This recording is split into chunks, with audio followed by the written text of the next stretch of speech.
4, Efesios capítulo, versículo 17. Efesios 4, 17 dice: esto pues digo y requiero en el Señor, que ya no andéis como los otros gentiles que andan en la vanidad de su mente, teniendo el entendimiento entenebrecido, ajenos de la vida de Dios, por la ignorancia que en ellos hay, por la dureza de su corazón. Santo. Los cuales, después que perdieron toda sensibilidad, se entregaron a la lascivia para cometer con avidez toda clase de impureza. Mas vosotros no habéis aprendido así a Cristo, si en verdad le habéis oído y habéis sido por él enseñados conforme a la verdad que está en Jesús. En cuanto a la pasada manera de vivir, despojaos del viejo hombre que está viciado conforme a los deseos engañosos, y renovaos en el espíritu de vuestra mente, y vestíos del nuevo hombre, creado según Dios en la justicia y santidad de la verdad.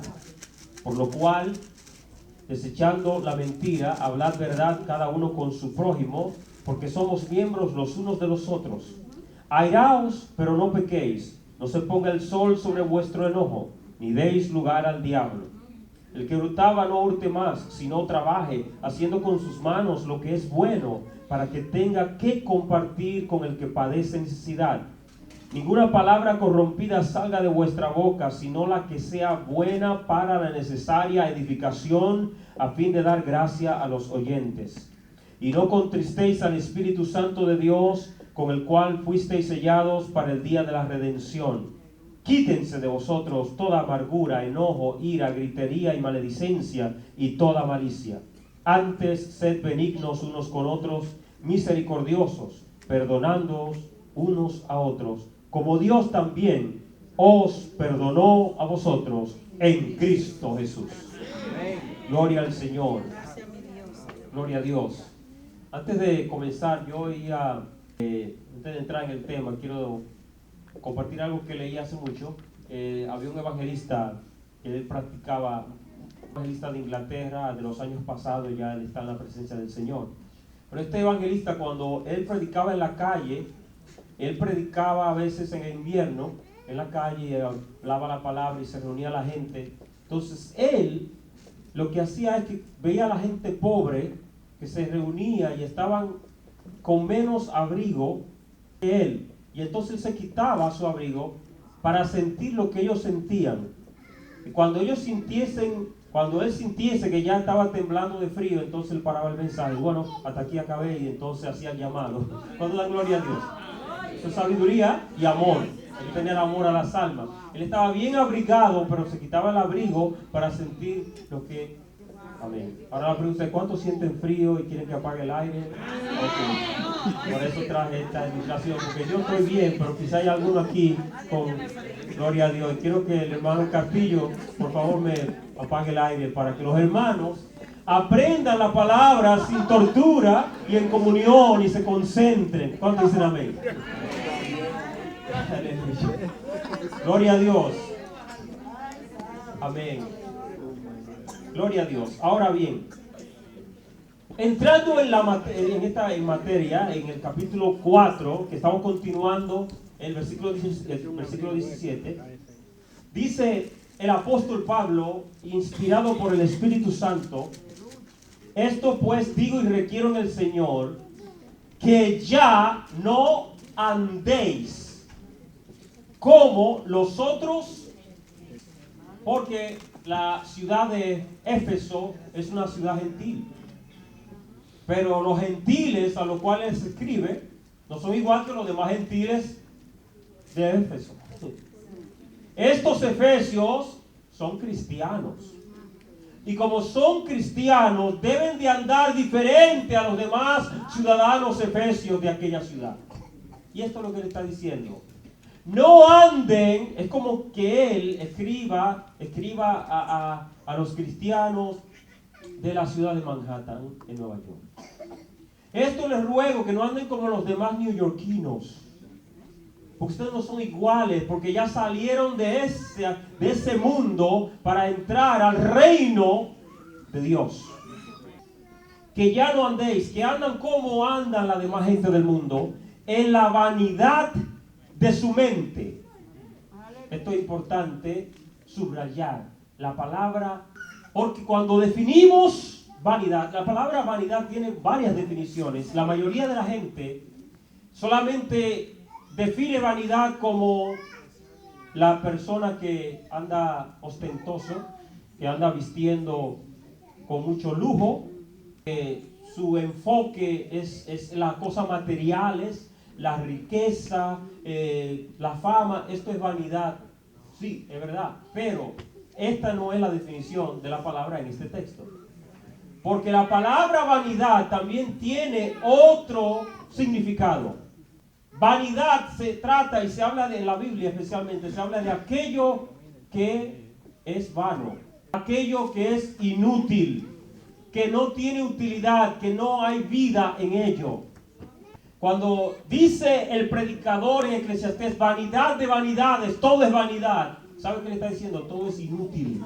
Todo lo que se hace debajo del sol es inútil, porque todo es repetitivo y todo es lo mismo, y se levanta el sol y se acuesta y al otro día lo mismo. Y usted lee el libro de Eclesiastés y usted tiene que leerlo con un entendimiento claro de qué es lo que él quiere decir. No vaya a ser que se deprima, porque el libro es todo vanidad y dice, wow, pero este hombre...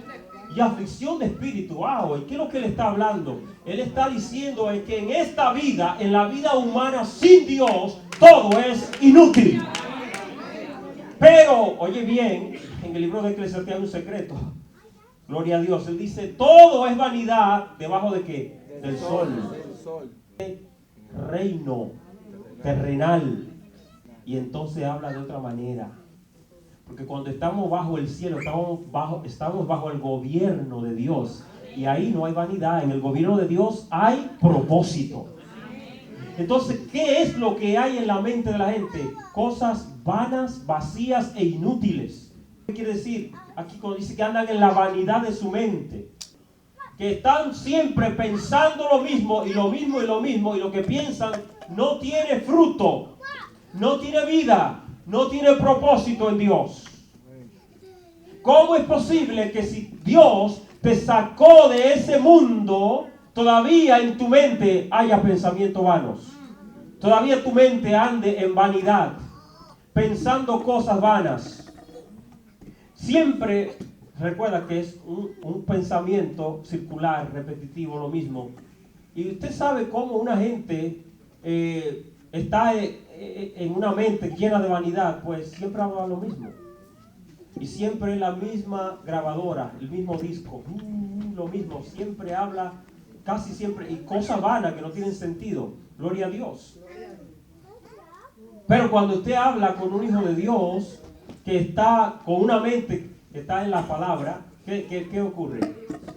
Tú no sabes con qué te va a salir, porque cuando menos espera, mira, descubrí esto en la palabra de Dios. O si no, mira, tengo un testimonio, recibí una revelación, algo nuevo tiene que traer. Gloria a Dios. Aleluya. A veces, pues uno no habla todo porque no todo se testifica. Pero yo te quiero decir algo, el Señor es real y siempre te da algo nuevo. Y hay, a veces, Dios habla en sueño, habla en visión, habla de toda manera. Pero el punto es, el cristiano está en una aventura continua porque no sabe qué es lo próximo que Dios va a hacer. Y es algo excitante, porque lo próximo que va a hacer siempre es bueno y mejor. Gloria a Dios.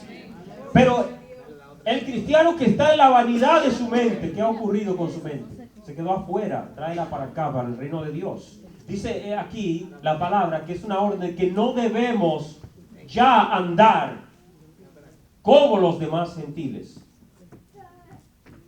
¿Cómo andan? ¿Qué tienen ellos en la mente? Versículo 18. Teniendo el entendimiento entenebrecido. Entendimiento está hablando aquí del ejercicio de la mente. Hablando de la mente entonces. El entendimiento es el ejercicio mental. En la mente, en el entendimiento está la meditación, el pensamiento, la imaginación. ¿Qué cosa te estás tú imaginando? ¿Qué tipo de imaginaciones llegan a tu mente? Bueno, en el mundo, ya dice claro aquí, está en oscuridad. El entendimiento está entenebrecido, quiere decir oscurecido. No hay luz de Dios.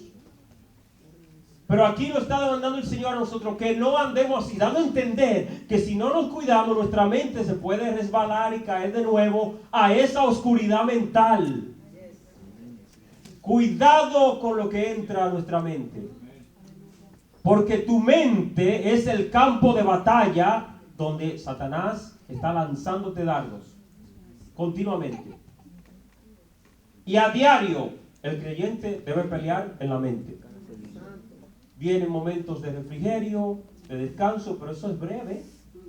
Siempre viene una batalla, siempre viene una... Y a veces, yo no sé a quién le ha pasado, pero hermanos, yo a veces he pensado en cosas tan vergonzosas y feas.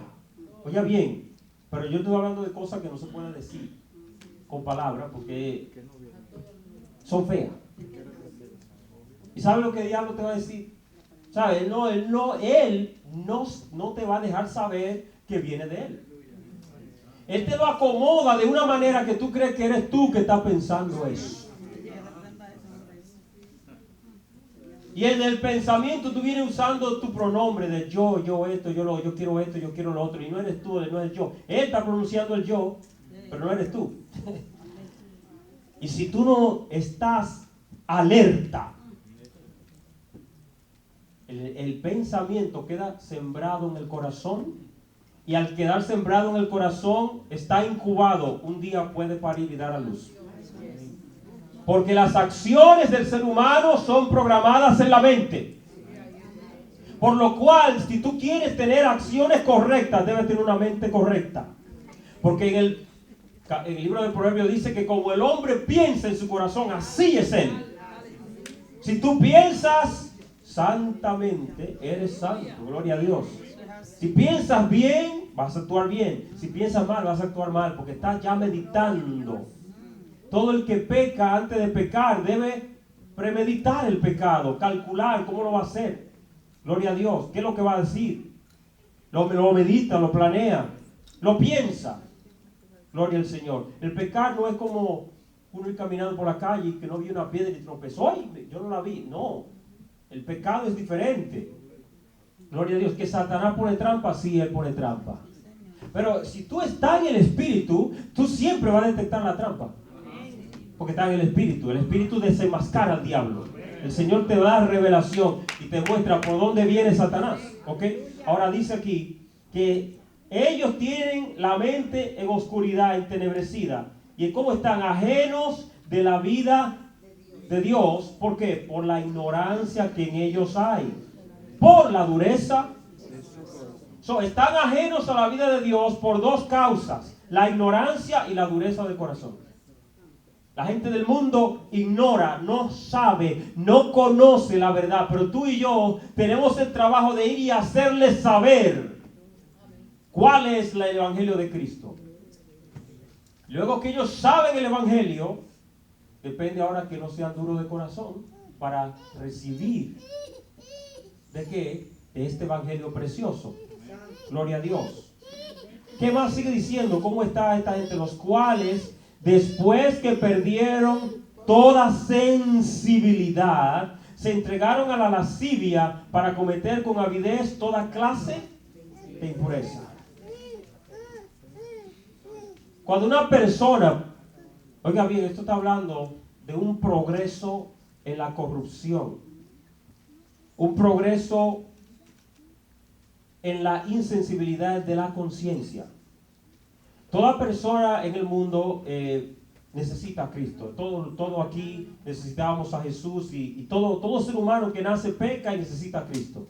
Pero si usted observa la humanidad, se da cuenta que hay seres humanos que van a un extremo en el pecado en el cual usted no se atrevió a llegar. Por muy malo que usted fuera o muy vicioso, ¿qué importa? Hay gente que ha llegado más lejos y se van hasta el extremo de hacer unas maldades que luego que uno las oye y las ve y las lee, uno dice, ¿cómo es posible que una gente pueda hacer eso? Porque perdió toda sensibilidad. Hay una sensibilidad de la conciencia que impide que mucha gente que es pecadora y que no tiene a Cristo hagan ciertas cosas. Que peca y dice, ok, yo peco, pero ahí yo no llego. Tiene un límite. Porque todavía tienen un poco de sensibilidad. Saben todavía que es bueno y malo y hacen lo malo no porque no saben, sino porque son esclavos del pecado. Pero no han llegado a perder toda la sensibilidad. Pero usted sabe lo que es cuando un ser humano llega a un punto donde no hay nada de vergüenza. Podríamos dar ejemplos, pero no vamos a entrar en eso, porque ya sabemos. No es necesario hablar de lo que ellos hacen en secreto. Es obvio y el punto es que de este tipo de gente es que está hablando esta palabra. Gente que pierde toda la sensibilidad y luego que pierden la sensibilidad, ¿qué hacen? Se entregan. Oye, es una entrega al pecado. ¿Y a qué tipo de pecado? A la lascivia. Y la lascivia, ¿cómo la definiría usted? ¿Quién me puede decir lo que es lascivia para usted? Rapidito. Bueno, para mí, lascivia sería todo acto corrupto, no importa en el ámbito sexual, pero sobre todo en el ámbito sexual. Ok, muy bien. Un deseo impulsivo, incontrolable de hacer algo, sea comer, sea... La gente tiene un deseo como que se le van los estribos, como se podría decir. Pues está muy bien, estas dos definiciones están bien. La lascivia habla de esto, de una gratificación a todo deseo y apetito de la carne. De tal manera que la persona entra en lo que se llaman orgías y excesos, pero de verdad, oiga bien, vamos a hablar, ya sabemos los excesos sexuales, pero vamos a hablar de un ejemplo que el varón habló de la comida. Usted sabe que hay gente que tienen lo que se llama una avaricia o deseo por la comida, por el placer que le da la comida, que comen en banquetes, hacen banquetes para comer de esos manjares que comen y luego van y se meten el dedo en la boca para vomitar y volver a comer de nuevo. Eso lo hicieron siempre en los tiempos de Sí, eso es lascivia, una lascivia hacia la comida, porque perdieron toda sensibilidad e hicieron de el vientre su Dios. Se convierte en una idolatría. Gloria al Señor. Ahora, si usted ha visto de un caso así, inmediatamente clame y pídale a Dios, Señor, liberta. Tiene que tener compasión porque esa persona está atado. Es como es lo mismo que el gadareno. El Señor lo vio y que tuvo compasión. El gadareno tenía una legión de demonios.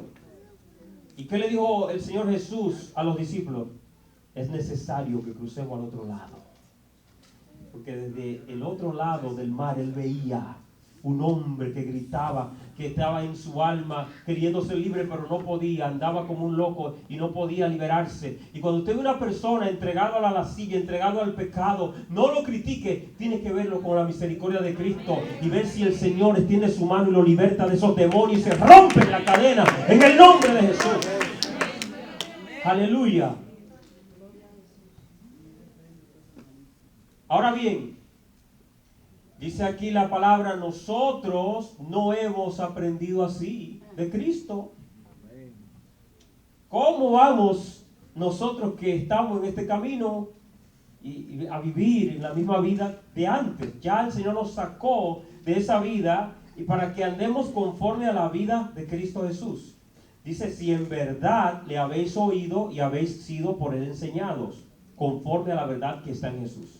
El apóstol sabía que él escribía a una congregación, pero él no sabe si todos están genuinamente. Dice, si en verdad todos ustedes, amén, gloria a Dios. Porque hay gente en la iglesia que todavía están en la iglesia, pero no han nacido de nuevo. Pero si tú no has nacido de nuevo, clama al Señor. Dile, Señor, yo quiero ser salvo. El Señor te salva, gloria a Dios, porque Él te ama. Gloria a Dios. Dice el versículo 22. En cuanto a la pasada manera de vivir, despojaos del viejo hombre que está viciado conforme a los deseos engañosos. Cuando habla de la manera de vivir, pues está hablando de cómo te comportabas, cuál era tu comportamiento y cuál debe ser tu comportamiento ahora. El comportamiento del viejo hombre, que está hablando de la vieja naturaleza. Hay que despojarse de ese viejo hombre. Y sabe, el verbo despojar aquí tiene una connotación como si fuera el quitarse una ropa. Tú te desviste de esa vestidura vieja y te viste de la nueva, vestido de un nuevo hombre. Por eso dice, despojaos, quítate de ti, de encima de ti, esa vieja naturaleza, ese viejo hombre, porque este hombre está como viciado.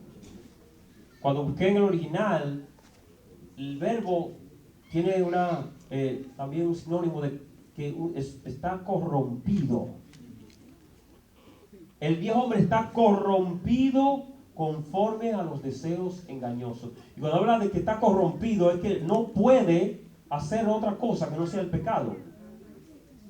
La carne y el viejo hombre, que es lo mismo, está hablando de los deseos malignos que se manifiestan en nosotros. Eso no puede dejar de pecar y dejar de desear lo malo, porque esa es la naturaleza pecaminosa que está en nosotros. Pero el Señor vino para libertarnos de esa naturaleza, para darnos una nueva naturaleza, la naturaleza divina, que busca la santidad, la consagración, que busca la presencia de Dios. Pero ahora nos dieron a nosotros un trabajo. El Señor nos dice a nosotros, ustedes, tú y yo, somos los que tenemos que despojarnos. O sea, el trabajo es tuyo y mío. El Señor nos ayuda, pero Él no es que va a hacer el trabajo. Él dice, no, tú tienes que despojarte del viejo hombre. ¿Está claro eso? Porque está viciado conforme a los deseos. Vamos a hablar de los deseos. ¿Qué es un deseo? Hay deseos buenos y hay deseos malos. Hablamos hace un momento de la comida. Comer es bueno. ¿A quién no le gusta comer? ¿Y para qué hizo Dios la comida? Para comer. Para comer. Porque es el combustible que hace mover el cuerpo. O sea que ese deseo, si es un deseo controlado o sano, está bien. Ahora, ese mismo deseo, el diablo lo puede torcer y convertirlo en una lascivia. Oiga eso. O sea, un deseo incontrolado, un deseo insaciable. Esos deseos insaciables, eso es totalmente el diablo operando ahí. Hay que echar fuera ese demonio, echar fuera esa malicia. Gloria a Dios. Pero, claro, estamos hablando de gente que está en el mundo, que tienen este problema. Pero tú y yo no podemos actuar como si tuviéramos ese problema. No podemos vivir en ese tipo de comportamiento. Y si usted analiza el deseo es como una hambre, ¿verdad? Hay deseos que ya no tienen que ver con alimentación, sino de otros tipos, ¿no? Tú puedes desear tener un buen automóvil, una buena casa, esos son deseos. Puedes desear irte de vacaciones a un resort, a un lugar bien cómodo, bien bello. Puedes tener deseo de adquirir un título universitario. Es un buen deseo, no es malo. Pero todos estos deseos, todos los que hemos mencionado, que son buenos, son legítimos, pueden convertirse en un mal deseo. Cuando no está en la voluntad de Dios o cuando ese deseo se vuelve en un ídolo. Hay gente que por obtener un título se olvida de Cristo. Entonces ese es su Dios. ¿Ven? Es una buena cosa estudiar y obtener una carrera, pero si tú lo vas a poner en primer lugar es pecado. Dios va primero.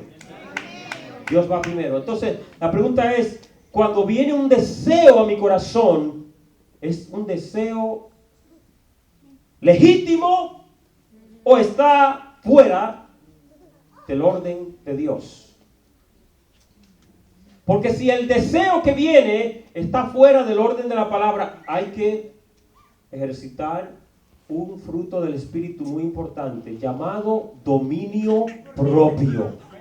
Es necesario decirle, Señor, mi carne se ha levantado y tengo un deseo ahora mismo, pero bien fuerte. Ya tú sabes. Póngale ahí el apellido que quiera, deseo de esto, del otro, no importa cuál sea el deseo. Yo tengo este deseo y no tengo la fuerza de voluntad. No tengo el poder, pero tú tienes el poder.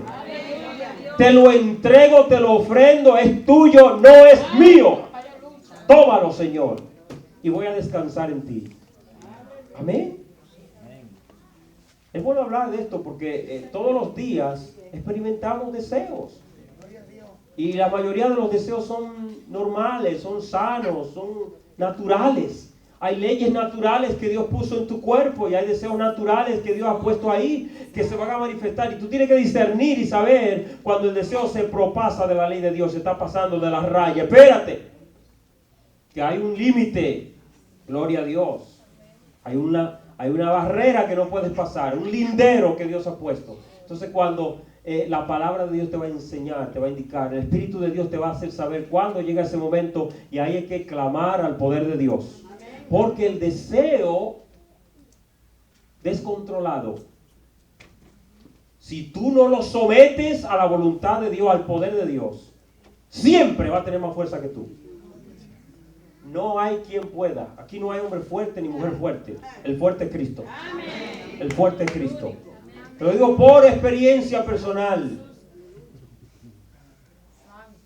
¿Por qué? Porque yo me he caído con la cara en el piso muchas veces, me he tropezado, me he caído y el deseo ha tenido más fuerza que yo. Gloria a Dios.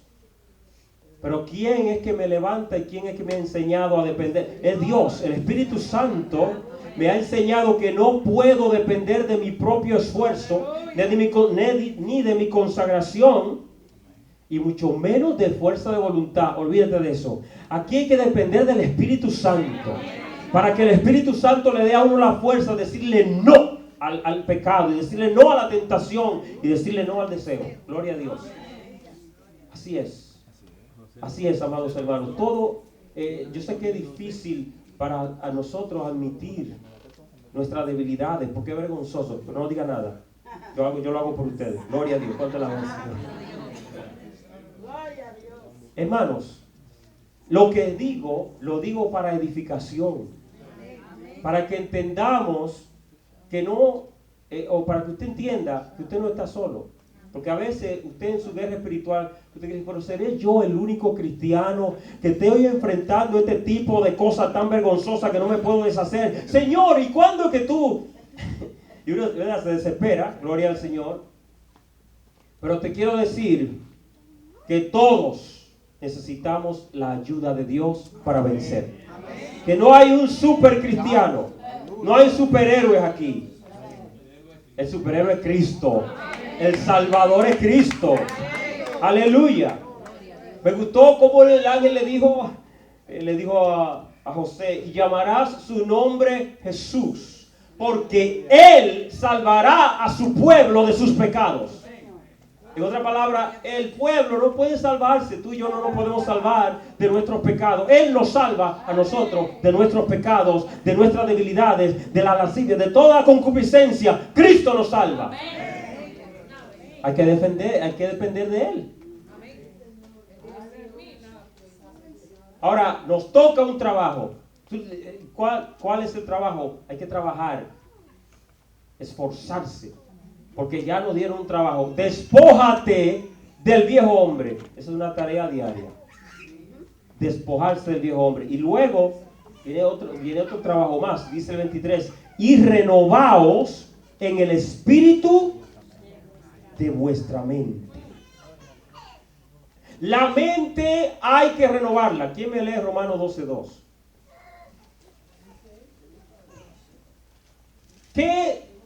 necesita renovación? ¿Algo que se envejece o algo que se cansa?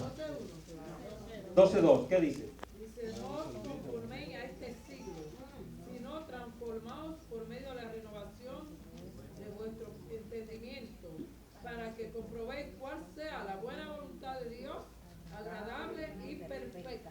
Transformaos por medio de la renovación del entendimiento. Está hablando de la mente. La transformación de tu mente te transforma. La renovación de tu mente te cambia. Te va transformando a una nueva criatura, a una persona más a la estatura de Cristo. Porque ya acabamos de decir al principio que como tú piensas, así tú eres.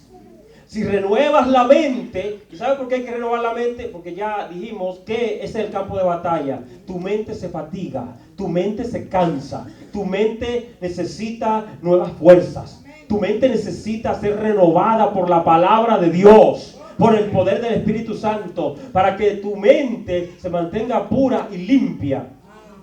Tu mente tiene que ser renovada porque a diario hay un río de pensamiento que cruzan. Y a veces en ese río de pensamiento hay basura cloacal que el diablo tira para ver si te ensucia la mente. Y hay que lavar la mente con la palabra de Dios. Sino transformaos por medio de la renovación de vuestro entendimiento. Renovaos en el espíritu de vuestra mente, dice aquí. ¿Cómo renuevas la mente? Tu forma de pensar la sujetas a lo que dice la Biblia. Si hay un pensamiento que es contrario a la palabra, tú tienes que de una vez echarlo fuera y seguido buscar el texto bíblico que se aplica al pensamiento negativo. Esto renueva tu mente. Te estoy enseñando cómo pelear la guerra espiritual en la mente, hermano. Es el campo de batalla. Tienes que saberte la palabra, memorizarte los textos bíblicos. Y si tú tienes un problema, y tu problema, por ejemplo, el problema es, hablamos de deseos anteriormente. Bueno, pues hay gente que tiene un deseo exagerado, un deseo fuera de control hacia el dinero. Pues si tu problema es el dinero, vamos a buscar textos bíblicos que martillen ahí y le den ahí a ese problema, a ese deseo. Y la mente se va saturando de pensamientos conforme a la palabra que te dicen cómo debe ser tu actitud hacia el dinero. ¿Ves? Así peleamos la batalla. Si el diablo te está hablando en la mente y te dice, tú no te vas a sanar, te vas a morir de esa enfermedad. Tú tienes que buscar textos de sanidad que dicen, por sus llagas fuimos sanados. Y tienes que declarar, Jehová es mi sanador. Aleluya, y empezar a proclamar esa palabra. Así se pelea en la mente. Gloria a Dios, se renueva la mente. Versículo 24 dice, y vestíos. ¿Ven lo contrario a despojarse? Uno se despoja del viejo y se viste del nuevo hombre. Es como si fuera una ropa espiritual. Y vestidos del nuevo hombre, creado según Dios en la justicia y santidad de la verdad. Santo. Hay que vestirse del nuevo hombre. Este también, nos está indicando aquí, es un trabajo nuestro. Porque nos están dando la orden a nosotros. Que nos vistamos, ¿quién? Nosotros.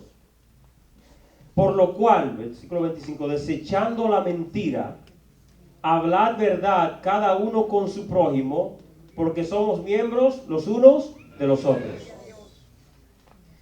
La mentira es un problema grande porque es fácil mentir.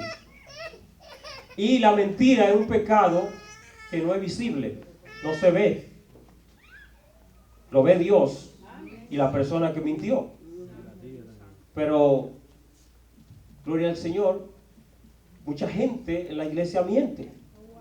Porque como es un pecado invisible, miente. Es fácil mentir. ¿Quién lo va a disciplinar? Imagina. Nadie sabe que mintieron, Dios sabe. Entonces, esto es muy peligroso cuando estamos pendientes al pecado que es notorio, que todo el mundo puede ver, pero al invisible no, porque ese nadie lo va a disciplinar. Así que se relaja la carne. Gózate ahí. Gloria a Dios. Y la mentira es fácil uno cometerla si no tiene cuidado. Cuando uno viene del mundo, uno viene con esa tendencia. ¿Acaso quiere uno engañar a todo el mundo y mentirle? No, es que recuerda, la carne está ahí. Sin tú tener necesidad de exagerar, viene la exageración a veces. Viene cosas que no son verdad, que son o verdades a la mitad, a media, y luego la otra mitad mentira, que es peor. Gloria a Dios. Desechando la mentira, dice la palabra. Hablad verdad cada uno con su prójimo. ¿Por qué es difícil decir la verdad?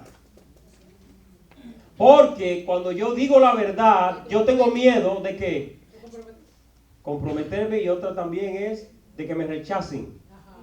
Porque estoy siendo muy honesto. Ay no, yo no lo voy a decir así porque se va a ofender de que yo le diga que, ¿sabe? Gloria al Señor. Pero se puede decir la verdad en amor. Hay veces que hay verdades que por mucho amor y mucho adorno que le ponga, va a doler. No hay remedio, va a doler.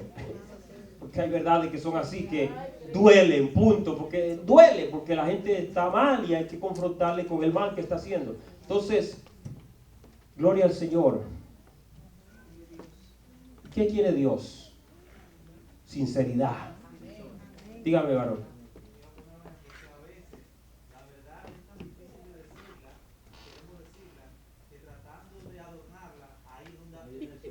Exacto. Si queremos adornar la verdad y luego metemos un dato que no va en el asunto, que no va, no se puede añadir. Gloria al Señor. Es mejor decir la verdad. Cuando digo decirla en amor, no trate de, bueno, la dice en amor, pero olvídese del adorno, porque el adorno no puede dañar. Gloria a Dios. Vamos a decir la verdad, pero con sabiduría, con amor. Y sabe, la persona va a saber cuando se le está hablando con amor. Lo sabe. Le va a doler, no es porque tú le estés ofendiendo, es que la verdad duele, pero no es porque le ofende que tú se lo digas, si es espiritual, o alguien que anhele ser espiritual. Gloria a Dios. La verdad liberta, conoceréis la verdad y la verdad os hará libres.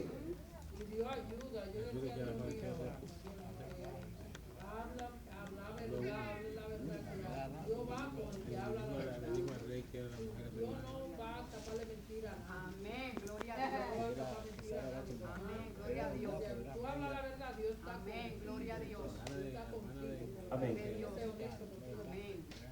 Sí. Eso de hablar mentiras, el Señor me traía hace unos días atrás, que precisamente de cómo, precisamente nuestros padres son culpables de que los niños aprendan a hablar mentiras desde pequeños.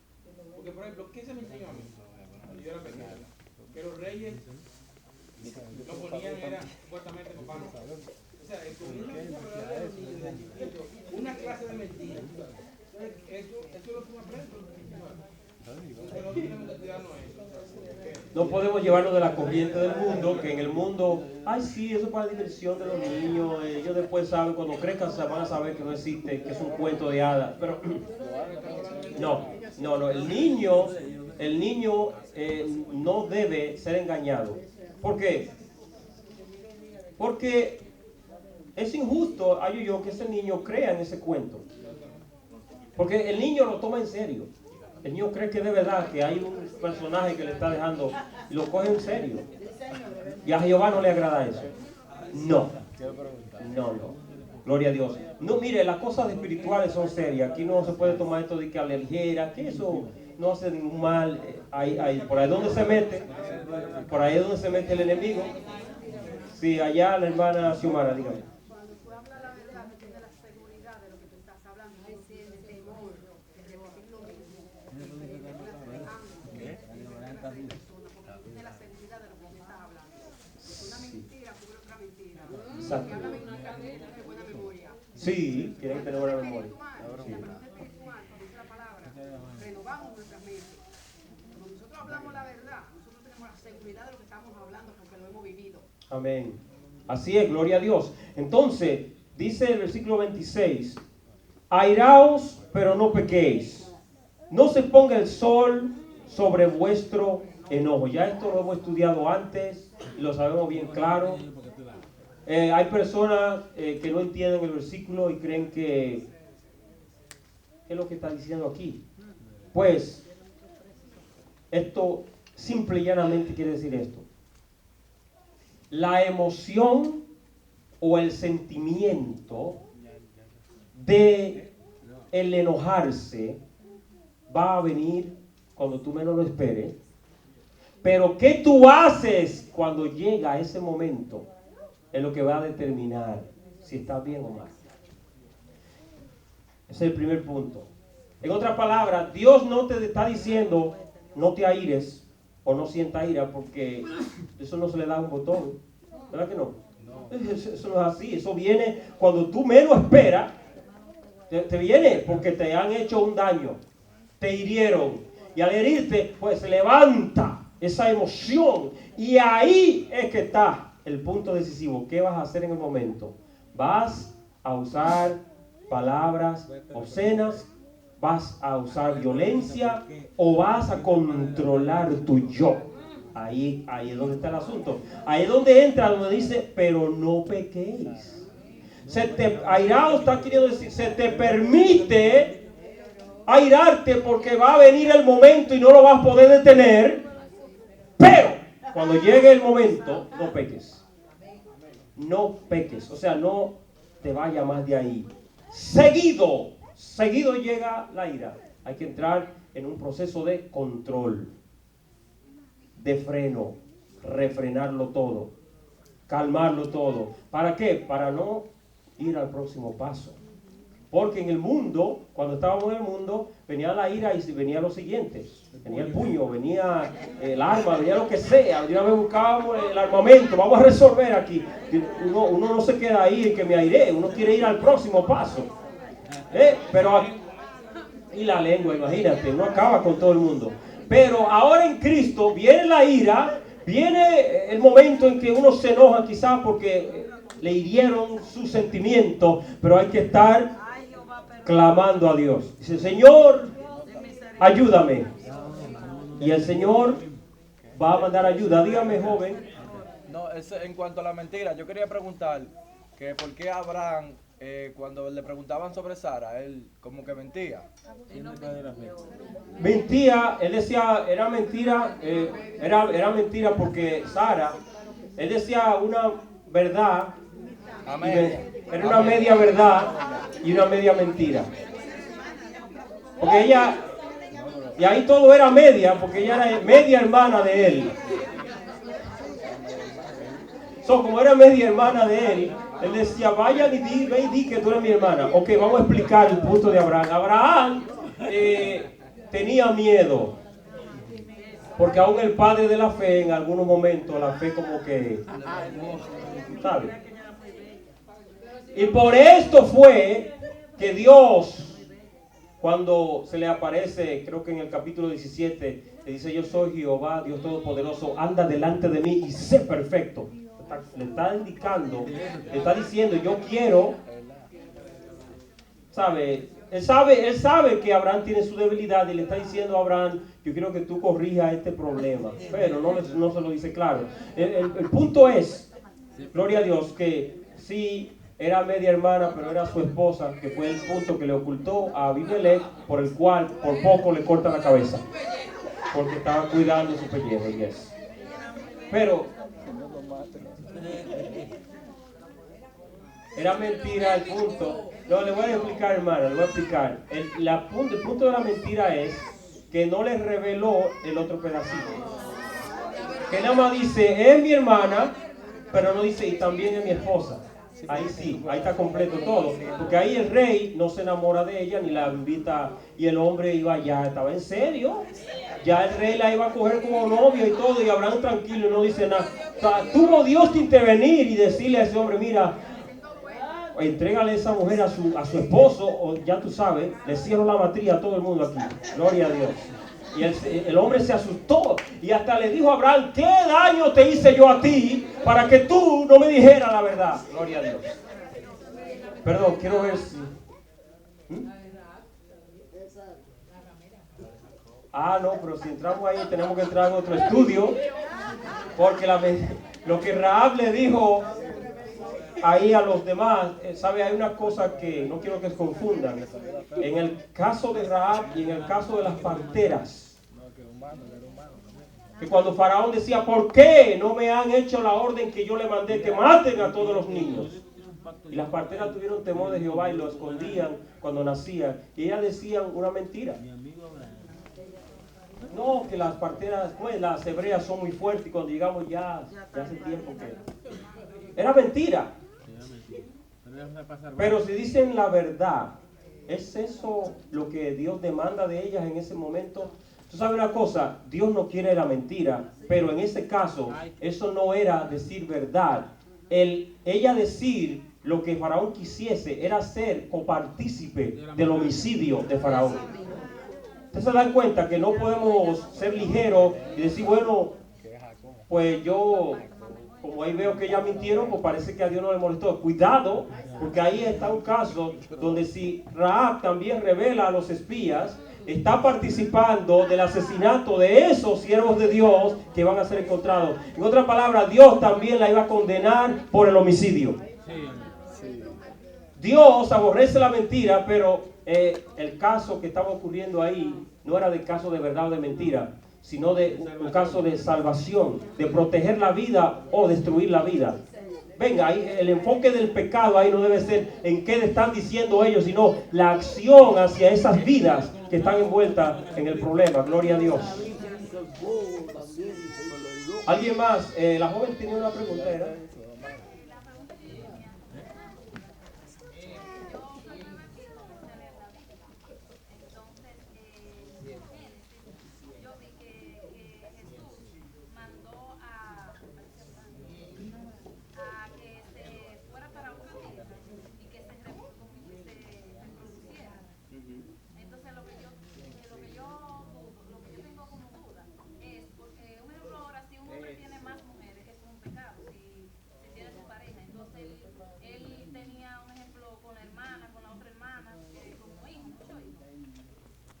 Jacob estuvo con... Sí. Ok. Bien, vamos a hablar de ese punto, que es un punto importante. ¿Qué ocurría en el Antiguo? Noten que eso ocurre en el Antiguo Testamento, pero no en el Nuevo Testamento. Ok. Dios, y esto lo estableció claro nuestro Señor Jesús, cuando habla del matrimonio, Él habla de que es una mujer para el hombre. ¿Verdad que sí? En el principio, el Señor lo constituyó así y que el hombre pues dejaría a su padre y a su madre y se uniría a su mujer, no a sus mujeres, sino Jesús dice a su mujer. Entonces, ¿qué ocurría en el principio? En el principio, cuando todavía Cristo no había venido, había lo que se llama la dureza del corazón en el pueblo de Israel, que por causa de esa dureza de corazón, Jesús dice, Moisés permitía la carta de divorcio, porque los judíos estaban como los demás gentiles, que se divorciaban por cualquier cosa. El divorcio era que si la comida quedó muy mala y yo quería cambiarla, ya la dejaban, había un desorden que había. Y por la dureza de corazón, Moisés permitía, pero no es que estaba de acuerdo. Eso fue en el tiempo de la ley. El tiempo del Génesis no había ley. Estaba la ley en la mente y en el corazón. Traspasada de generación a generación, se sabía que desde Adán hasta el tiempo de Abraham, esa era la ley, pero no por escrito, era una ley en la enseñanza que se traspasaba de que el hombre dejaba a su mujer, a su padre y su madre y se unía a su mujer. Es decir, no teníamos todavía los mandamientos de Dios escritos, establecidos como el Señor quería, como el Señor tenía planeado hacer más adelante. Entonces Dios, la respuesta sencilla es esta: Dios permitió, pero nunca estuvo de acuerdo en la poligamia. Él dijo, el hombre se unirá a su mujer. ¿Ok? Entonces Dios, en su misericordia, pasó por alto muchas cosas porque todavía no había venido la gracia, no había venido la sangre de Cristo, no había venido esta bendición que tú y yo tenemos ahora de que el Espíritu Santo habita en todos nosotros y Él es que nos ayuda a seguir la palabra de Dios. Antes era diferente, no existía esto para la gente, solamente había conocimiento de Dios revelado por los padres y así de generación en generación. Entonces, cuando usted estudia el Antiguo Testamento, no se sorprenda de ver este tipo de eventos en la Biblia, pero notará algo, y es que había problemas siempre. En todos los casos había problemas y había poligamia. Abraham tuvo problemas, Jacob tuvo problemas, y Salomón el peor, porque tuvo 1000, imagínate, se pasó. Pero el punto es que el punto es que todo siervo de Dios que se mantiene en el orden de tener una, pues sus problemas son muy limitados. Porque son problemas matrimoniales, pero los normales, pero los problemas de lo de poligamia no es normal. Había problemas de pecado bien feos, situaciones horribles. ¿Ustedes creen que fue fácil para Abraham tener que despedir a Agar y decirle vete? Porque Jehová, sí, verdad, Sara tiene razón, tiene que irse. Y él le dolió porque él amaba a Ismael. Pero ese desprendimiento es causa de haber hecho lo que hizo fuera del tiempo de la voluntad de Dios. Es decir, en todos los casos de poligamia hay consecuencias. ¿Consecuencias de qué? De que no hay bendición, no hay aprobación de Dios. Hay un precio muy doloroso. Que por esto el Señor ha establecido el matrimonio entre un hombre y una mujer. Amén. Gloria a Dios. Y hoy sí que estamos tarde. El tiempo se ha pasado bastante. Gloria al Señor. Pero ya debo de parar. Gloria a Dios. Y yo quiero nada más estar seguro de que nadie más quedó con pregunta. Porque si se va con pregunta, se va con una inquietud que no quiero. Dígame la pregunta. Sí.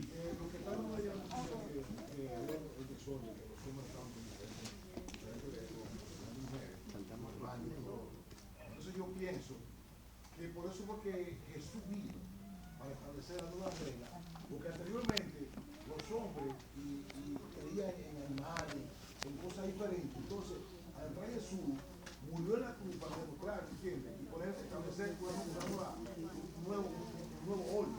Entonces, este mundo también. O sea, aquellos tiempos, cuando era Dios. ¿Qué pasa? Que los hombres no tenían esa habilidad de cómo establecer las reglas de casarse, por ejemplo, de adorar a un Dios. No tenían el poder. El poder del Evangelio que sí te liberta y te ayuda y te da la herramienta necesaria para obedecer.